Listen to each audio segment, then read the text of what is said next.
Hi folks, you're with Tacitus. Tacitus today, your pushback channel, and thank you for joining this audio live stream. In this essay, I'd like to talk about Sweden and the manic, unmistakable failures of their multicultural, leftist, globalist agenda. Now, the globalists enjoy targeting either the large economies of the West, the white economies, or targeting the most homogenous. The largest economies the globalists want to control because they can drive the globalist agenda by, intimidating and pushing around smaller states, but also the most homogenous, such as Sweden, because there'll be potential rallying centres for white people fighting back against multiculturalism. So they want to target them to create social dislocation amongst the homogenous states of the white, Western and Northwestern Europe. And Sweden was so targeted. They had a socialist government in Sweden that went along with it so keenly that it was almost laughable to watch them, aggressively embracing self-destruction. Whilst at the same time behaving like starry-eyed children, that there was this nirvana of multiculturalism was just around the corner. But there's a few Swedish commentators who are very leftist sympathetic, and but they're willing to admit, they can't fail but to admit it, they're willing to admit that multiculturalism has failed. Now, they put forward a number of reasons for this that sort of minimise the extent of the failure, but and the reasons and the causes for it. But still, they're prepared to admit it, which is something in itself. To get a leftist to admit that multiculturalism and mass migration has failed is in itself an achievement.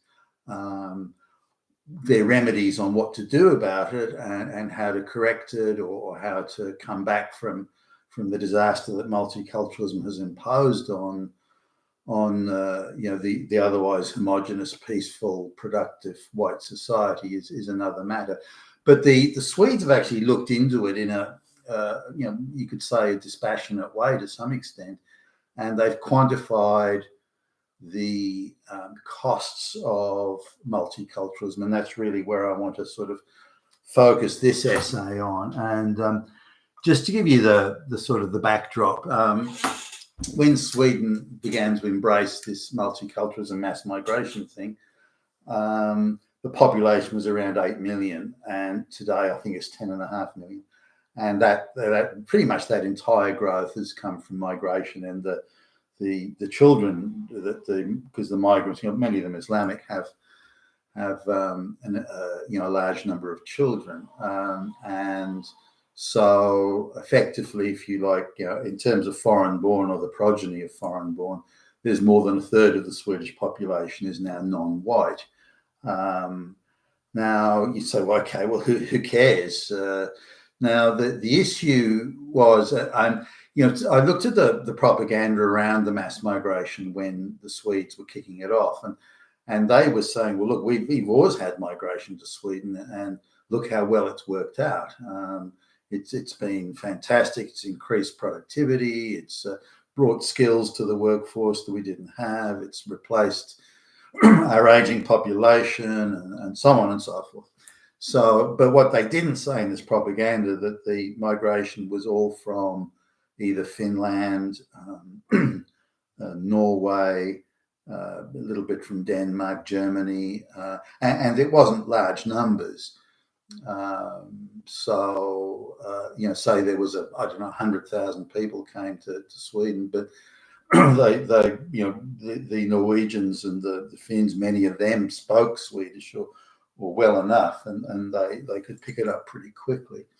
And Germans, again, a lot of commonality in the German language. In fact, I speak passable German, so I'm able to look at Swedish newspapers and pretty much work out what's going on in the article. But I can't do a full translation. But so they were getting white people who were also Christian, who were also Nordic or North European, and who also spoke Swedish and also had the same standard of education that the Swedish education system had. So these people fitted in very nicely. Now that they argued that migration is good because of that, but that was very disingenuous, because now they were getting migrants from other places around the world, the Middle East and so on, Africa, who spoke no Swedish, didn't speak any English, which could have doubled as like a second language. Didn't speak English. Had many of them sort of finished, had only a few years of school, or even the best educated ones had finished high school when they were 13 years old. And the list goes on. They had no skills. Many of them had never had a job, or had the most menial jobs, jobs that didn't really exist in the Swedish economy, or not, that weren't numerous. So they brought in a whole lot of people, different culture, different religion, different habits, different ways of life, different, zero levels of education, and so on and so forth. Now, if you don't speak a language and you've got no education, you've got no skills, it is very difficult to fit in, but you don't need to be a rocket scientist to work that out. Whoever was organising or arranging or agreeing on the people coming to Sweden would have already known that. You don't need to be any gifted migration expert. You know that people who don't speak a language, have no skills, have no education, they're not going to fit in. Many of these people were illiterate in their own language, let alone Swedish or English. So you know in advance it's going to be a huge task. So the only thing you can do when you're bringing those sort of people in is to have compulsory Swedish classes, to say, look, your benefits are going to be tied into learning Swedish and acquiring something. And then you've got technical college type education skills to train them. These must be compulsory, and so on and so forth. But they didn't do any of those things. So none of the things needed. These things were technically or theoretically available, the education in the Swedish classes, but they weren't compulsory. You could get full Swedish, and quite generous, really, full Swedish benefits, but you weren't required. There was no obligations in return that you must attend Swedish language class. You must be proficient. And at the end of 12 months, if you aren't proficient in Swedish and you haven't attended tech college and got the skills, then you're going to have to go back to the country you came from. There was no obligations placed on the citizens, so they could walk in to Sweden, have no obligations, could receive full government benefits, many of which put them on a much higher standard of living than they ever could have been in the countries that they came from. So there was just no incentive for them to integrate. They gathered in ghettos and formed drug gangs and so on. Now, and again, that's not surprising. But the interesting thing is how the leftist commentators in Sweden, they concede sort of that it hasn't worked out and they should have placed more obligation. They do concede that, but they also add that these people face evil racism from Nazis and so on, and so they don't want to attend Swedish language classes because of all the Nazis are there. Well, that's nonsense. That's absolutely. They're just making this crap up to try and sort of have a parallel justification for the failure. But we need to sort of look at this. The unemployment amongst working age, this is not retirees or something, or school kids, the unemployment among working age immigrants or the refugees and things like that, the total intake of people, the unemployment is around 50%. Now you can see some commentators say, well, no, it's really 40%, but it doesn't matter whether it's 40% or 50%. Some even say it's higher than that, but the unemployment rate is huge. Now, on top of that, dropping out of high school is also huge.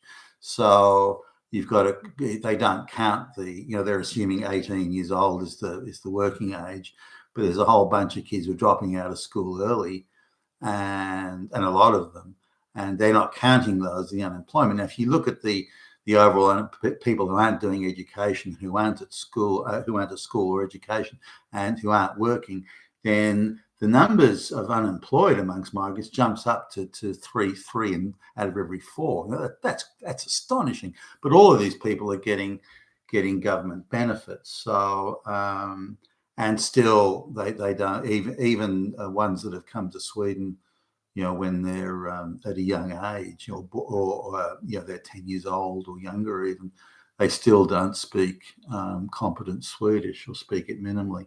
And people that arrived, 18 years and over, they still barely speak a word of Swedish. Something you see across the rest of the Western world, by the way. People coming from those countries, Lebanon, places like that, the Middle East and Africa, they still don't speak English in Australia, even after they've been here like 40 years.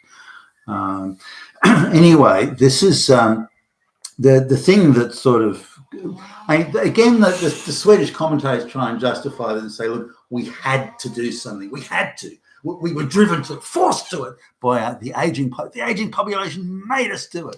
Well, no, didn't make you do it. You could have just had a far more efficient economy. You could have placed far more incentives for people to have children and, tax benefits. You could have done a lot of things, but you chose not to. You were heavied into it by the globalists and the WEF and everything. I get all that. You're pushed in, but you're also a bunch of starry-eyed globalists. And you just imagine, you dreamed of this nirvana, multicultural nirvana, which was never a reality. It was always a kid's, college kid's starry-eyed dream. So if you look at the amount of, even where the Swedes and the Swedes are going down the path that other Western countries, how can we integrate these people? I know, let's have affirmative action jobs just for them. Let's lower the education standard. Let's give them PhDs, even though they couldn't even qualify out of junior high school. Let's just shower them in gifts and affirmative action handouts. That'll integrate them. Well, no, it doesn't. And it destroys the whole economy in its wake. It's like a nuclear blast across the economy. Just lowers standards everywhere, and lowers the quality of work, lowers the productivity of the economy, and so on. So no, that's a disaster, and the Swedes have gone down that path. But again, they're admitting here it hasn't worked. They've been at it for, they're saying, 20 plus years, and it just hasn't worked, or it's having no appreciable effect. But this is interesting here. There's this Swedish economists have done this calculation, and they've sent for every 1% of the Swedish population. So, if Sweden's population, say, of 8 million at the time, for every 80,000 or approximately 80,000 migrants come in, it reduces the GDP per capita of the overall population by 2%. So it's such as the claim. So that's the per capita reduction by 2%. When 100, this is 80,000, again, 1% of the total Swedish population at the time. So, and today it would be, per 100,000 of immigrants. Now, the reason for that is that the amount of immigrants that have any skills, that either speak Swedish or English or want to learn it or make an effort to learn it, is very low. So and where they're going to work is in the lower skilled jobs anyway. So there's very little productivity benefit in those sort of jobs. They're not going into the high skilled jobs or the high productivity jobs, those sorts of things. They're going into the other jobs, and there's only a very small number of them anyway. Then you look at the cost of providing social services to them, unemployment benefits, housing, medical care, these sorts of things. Because a lot of refugees have, either them or their children or their relatives have handicaps of some sort, physical handicaps, and they need, they're being given extensive and intensive medical care, and this comes at a high cost. So the cost of this coming in reduces by 2%. And also the implication of reduced productivity. When you get that many non-working people who are also parasiting heavily off the tax system, that means money isn't being spent on other more worthwhile projects. It's being spent defensively on things that don't produce anything. Remember, the idea of the welfare state was to support your citizens, your fellow citizens who are going through a temporarily tough time. That's what it's for. It's not for bringing in vast numbers of people and throwing benefits at them that are far in excess of anything they could even have dreamed of in their own countries. So instead of people coming to work, and the leftists do concede this. There was a time when people coming from Norway or Finland or even Germany were coming to work at a particular job or in a particular industry that was in need of those people. This is quite different. There's no job for these people. They have no skills to do any job. They can't speak the language. So why would you bring them in? It argues that Sweden had a humanitarian obligation, but no, it didn't. What humanitarian obligation to take in supposed refugees from countries thousands of miles away, but without any measuring system or criteria to take them in, to determine if they really were refugees or really were in need and so on. That wasn't done. Now, so if you look at the amount of people that the amount of immigrants, we'll call them in inverted commas, that Sweden's taken in, and the amount of people that are foreign born, and the very small proportion of those that actually work at any meaningful job. A toilet cleaner is hardly a high productivity job. Then GDP per capita has fallen by 12% since this began. Now, if you then look at the productivity decline and the relative cost of living increases, the state comes in to take up property that otherwise would have been rented freely or sold freely, and taking up that property to house these illegal. You look at that in combination, then the standard of living of Swedish people has fallen quite considerably over the time. The estimates are between 35 and 45% in standard living terms. This is a combination of difficulty in access to government resources for the Swedish citizens, and also decline in productivity and increase in the cost of living relative to wage increases. And also, if you look at the quality of life in terms of, say, and we're seeing this all across the Western world. It wasn't that long ago when anyone in the Western world could just call up their local medical centre or their local doctor and get an appointment straight out, or they could just walk in and wait in the waiting room and a doctor would see them. That sort of thing. That's all gone. Even in the rural areas of Australia, many rural areas of Australia now, not the places out in the middle of nowhere, but say in a rural township of 25,000, 30,000, that sort of thing, you still have to now book an appointment, and it's typically 3 to 5 days away. So if you've got an urgent appointment, they demand that you pay money, or if you want a doctor that speaks English, you also have to pay extra money. Otherwise, you get what you're given. And if you get a doctor that can't speak English and you have to wait 5 days to see them, too bad. That's how it goes. So this was the bit that really attracted my attention. Excuse me, the reduction in GDP per capita for every amount of people that came in. Now, I think every Western country is affected in the same way, because the people that are coming as mass migrants, engineered and assisted, aided and abetted and funded and so on by the globalists, the sort of people that are coming and the amount they're not high productivity, high educated people. Now, in Australia, about 5% of the total intake, migrant intake, which includes family reunion and chain migration, that sort of thing, refugees, about 5% of the total intake are useful to the economy in any way, that they speak competent English, that they have recognised qualifications and needed skills. Only 5%. Now, given the there's 400,000 or so migrants came in last year to Australia, which is insane. That means only 20,000 maximum are productive people that are coming in again with the skills and they speak competent English.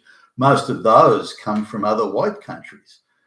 So the amount of brown and black migrants coming in that have those needed skills is very small, very small.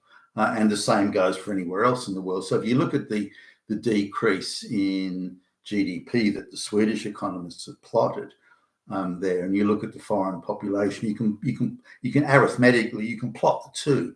You can say for this amount of people that come in, that again, are illiterate and unqualified, and many of whom have never had a job in their lives, that come in, they are reducing everyone's standard of living quite substantially. So the Swedes are arguing that for every 1% of population that come in migrant numbers, in Australia's case, it would be every 250,000 or something that come in. They are reducing the GDP per capita by 2%. Now, if you look at in Australia's case, there have been something like 3 million migrants that come in since mass migration began. This means, in sort of approximate terms, that the GDP per capita, just as a consequence of migration, has been reduced by about 15%. Just through migration. That doesn't include the cost of living issues and the high rents and green energy insanity, or it doesn't include any of that. But it just goes to show you in stark terms, based on what these Swedish guys are saying, just how much our standard of living in the West is being torn to pieces by mass migration. Mass migration and multiculturalism is not even a tiny benefit. It's an absolute negative, and this, I think, illustrates it. You've been with Tacitus today, your Pushback channel, and thank you for listening.